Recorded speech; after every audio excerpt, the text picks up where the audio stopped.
Hey everyone, hope you're enjoying me being gone. I miss you terribly. Today we'll be talking about Keynesian economics, and it's basically an approach of fiscal policy. So let's get started.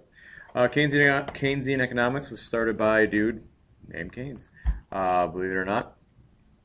Basically, he's someone who he was an economist the past 40 or 50 years or so. He wanted to explain the Great Depression and how it happened.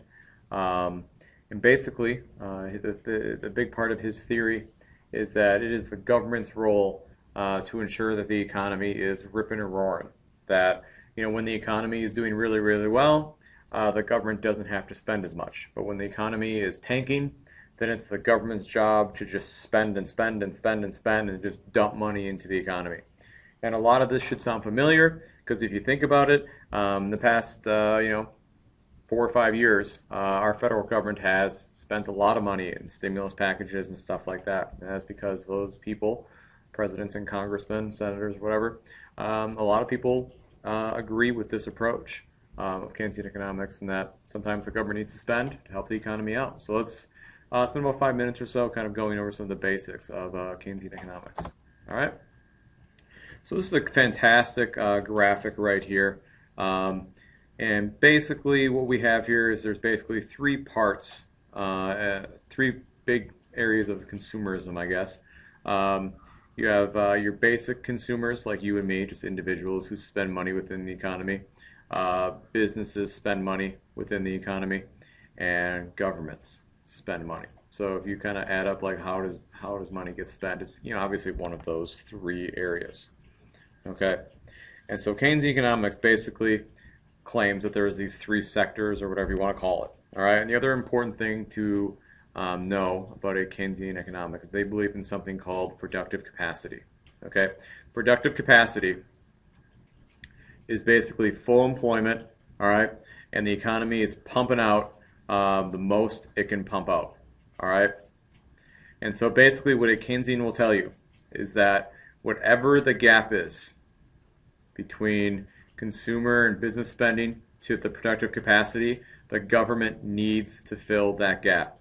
Okay, so in times of recession, okay, when consumer and business spending decreases, all right, the government needs to come in and pick up the slack and spend more money. In times of good times, when the economy is ripping and roaring, the government might not have to spend a lot, might only need to spend a little bit. Okay, so depending on where the economy is, the government has to step in, okay, and fill the gap in. So basically the goal here is to maintain productive capacity no matter what. We need to have full employment. So in good times, it's easy. In bad times, you spend, you spend, you spend, you spend, you spend. Okay, that's pretty much the goal. All right, so basically, here's a nice little graphic here of how a Keynesian economic would suggest that it works. Okay, when the government increases their spending, okay, kind of like in step number 1 here, that's going to increase demand for goods and services.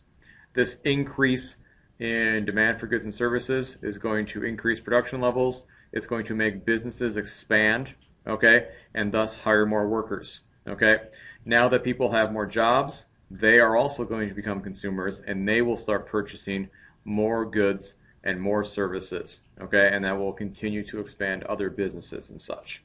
Okay, this will lead to decreases in unemployment and increase the economy. Thus, our problem is solved. So that is kind of the basic premise of Keynesian economics.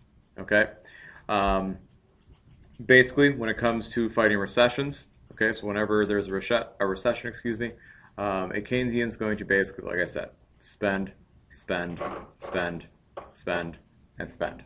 Okay, that's what they're going to say to you every time. Whereas if you talk about a supply sider, which we'll talk about later, they're going to have a much different approach.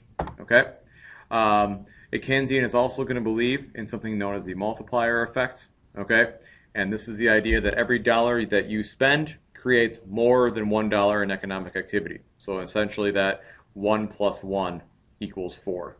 Okay, so the government believes that every dollar they spend in our economy, that's going to create more economic activity within the economy. Because that's going to encourage businesses to hire more workers, workers who are currently unemployed are going to start working. They're going to get money. They're going to start buying. It's going to be kind of like an avalanche of spending, kind of just going down the line.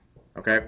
So anyways, these are some of the basics of Keynesian economics. Hope you enjoyed, and feel free to watch again and again and